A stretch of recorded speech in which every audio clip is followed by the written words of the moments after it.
বাংলাদেশ থেকে আনুষ্ঠানিকভাবে হজ ফ্লাইট শুরু হচ্ছে রাতে। প্রধানমন্ত্রী তারেক রহমান হজ ফ্লাইট কার্যক্রম উদ্বোধন করতে কিছুক্ষণ আগে আশকোনা হজ অফিসে গেছেন। এ বিষয়ে আরও জানাতে সেখান থেকে আমাদের সাথে যুক্ত হচ্ছেন সহকর্মী আনোয়ার হোসেন। উদ্বোধনের আনুষ্ঠানিকতা সম্পর্কে জানতে চাই, প্রধানমন্ত্রী নিশ্চয়ই গিয়েছেন, সামগ্রিকভাবে কি পরিস্থিতি দেখছেন এখন? রেদওয়ান, প্রধানমন্ত্রী তারেক রহমান এই আশকোনায় হজ ক্যাম্পে তিনি এসেছেন রাত 10টা বেজে 50 মিনিটের দিকে তিনি সেখানে পৌঁছেছেন।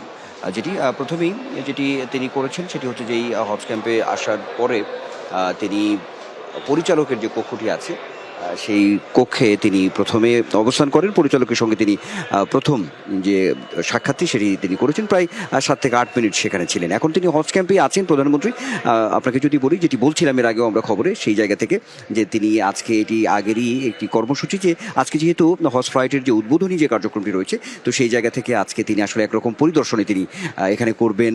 সেখানে এক ধরনের একটু ব্যবস্থাপনা দেখা, তদারকি করা, এরকম একটি বিষয় কিন্তু আছে মূলত। এর মধ্যে তিনি এখানে উপস্থিত হয়েছেন, তিনি ভেতরে প্রবেশ করেছেন। হজ ক্যাম্পের এই যে হাজিদেরকে যে ক্যাম্প, সেখানে তিনি ভেতরে প্রবেশ করেছেন। অর্থাৎ এখানে যে ইমিগ্রেশন আছে এবং একটি মেডিকেল সেন্টার আছে, সেটি কিন্তু সেখানে তিনি গিয়েছেন। আমাদের কাছে যে তথ্যটি আছে, আমরা গণমাধ্যম কর্মীরা বাইরে আছি, তিনি প্রবেশ করেছেন, প্রথম সাক্ষাৎটি করেছেন এই হজ ক্যাম্পের পরিচালকের সঙ্গে।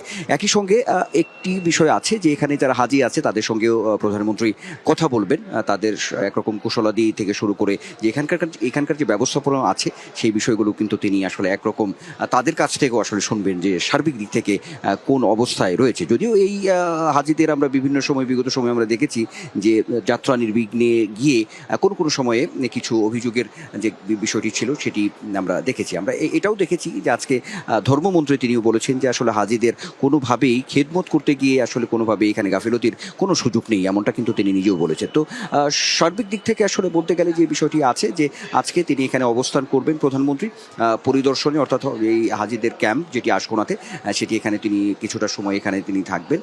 সার্বিক বিষয়গুলো ব্যবস্থাপনা তিনি এখানে দেখবেন। একই সঙ্গে যে মূল যে আনুষ্ঠানিকতা, অর্থাৎ উদ্বোধন এই হজ ফ্লাইটের, সেটি তিনিও করবেন। সেটি হযরত শাহজালাল আন্তর্জাতিক বিমানবন্দরে রাত 11:30টার দিকে তার এই উদ্বোধনী কার্যক্রমটি হওয়ার কথা রয়েছে। অর্থাৎ এখানে তিনি অবস্থান করছেন প্রধানমন্ত্রী, এখান থেকে তিনি যাবেন হচ্ছে বিমানবন্দরে সেখানে। আর একটি তথ্য যেটি আপনি বলছিলেন সেই জায়গা থেকে যদি বলি, যে আজকে উদ্বোধনী যে ফ্লাইট, হজ ফ্লাইট, সেটি রাত 12টা 20 মিনিটে 419 জন হজযাত্রীকে নিয়ে হযরত শাহজালাল আন্তর্জাতিক বিমানবন্দর ছেড়ে যাবে সৌদি আরবের জেদ্দার উদ্দেশ্যে।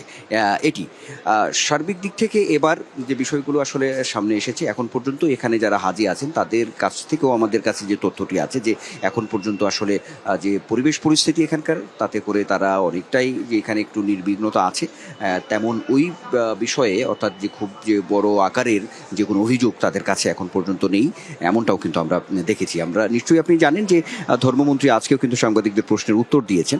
তিনি বলেছেন যে এখানে যে মশার যে একটি উপদ্রব থাকে, সারপোকার যে একটি বিষয় আছে, এইখানে এই হাজিদের যে ক্যাম্প, তারা যেখানে কিছুটা সময় অবস্থান করেন সেই জায়গায়, সেই বিষয়গুলো কিন্তু আসলে তিনি উত্তর দিয়েছেন। অর্থাৎ যাতে কোনো ধরনের এই হাজিদের, অর্থাৎ এখানে থাকা থেকে শুরু করে যে যাত্রা, এই যে নির্বিঘ্নতার যে বিষয়টি রয়েছে, সেটি সর্বোচ্চ গুরুত্ব দেওয়ার আশ্বাস আমরা দেখেছি ধর্মমন্ত্রীর পক্ষ থেকে দেওয়া হয়েছে। সেটি অব্যাহত থাকবে এমনটা।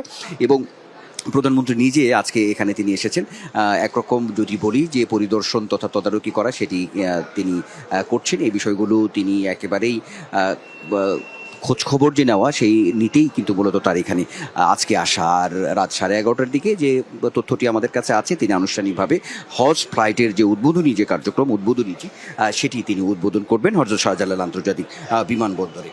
যে বিষয়টি একটু শেষ করতে চাই যে তথ্যটি দিয়ে, রেদওয়ান, সেটি হচ্ছে যে আগামীকাল শনিবার সেটি হচ্ছে যে 14টি ফ্লাইট কিন্তু রয়েছে, সেই তথ্যটিও আছে, যেখানে আসলে সিংহভাগই, অর্থাৎ রাষ্ট্রীয় যে সংস্থা বিমান বাংলাদেশ এয়ারলাইন্স, তারাই আসলে 6টি ফ্লাইট পরিচালনা করবে, এমন একটি তথ্য আছে। তো সার্বিক দিক থেকে এইবার হাজিরা নির্বিঘ্নে হজযাত্রায় যাবেন, এমন কিন্তু একটা শুভ প্রত্যাশা রয়েছে সবার মধ্যে।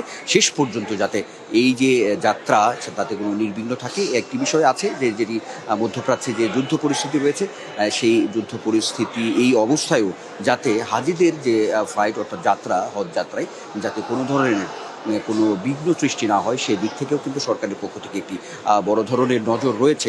সেই তথ্যটি কিন্তু আমরা দেখেছি, ধর্মমন্ত্রী নিজেই বলেছেন যে এই পরিস্থিতিতে অন্ততপক্ষে হজের বিষয়ে হজ ফ্লাইটে যাতে কোনো ধরনের বিঘ্ন তৈরি না হয় সে ব্যাপারে কিন্তু তারা আসলে নজরদারিতে রেখেছেন, এটি আমরা বলতেই পারি। আর তো আপনি যেটি বলছিলেন যে এবার ৭৮,৫০০ হজযাত্রী হজ করতে যাচ্ছেন, সেখানে আমরা দেখেছি যে বেসরকারিভাবেই আসলে মূলত ব্যবস্থাপনা হাজিরা করেছেন, সেটি ৭৩,০০০-এর উপরে এবং সরকারিভাবে সেটি ৪,০০০-এর কিছুটা উপরে।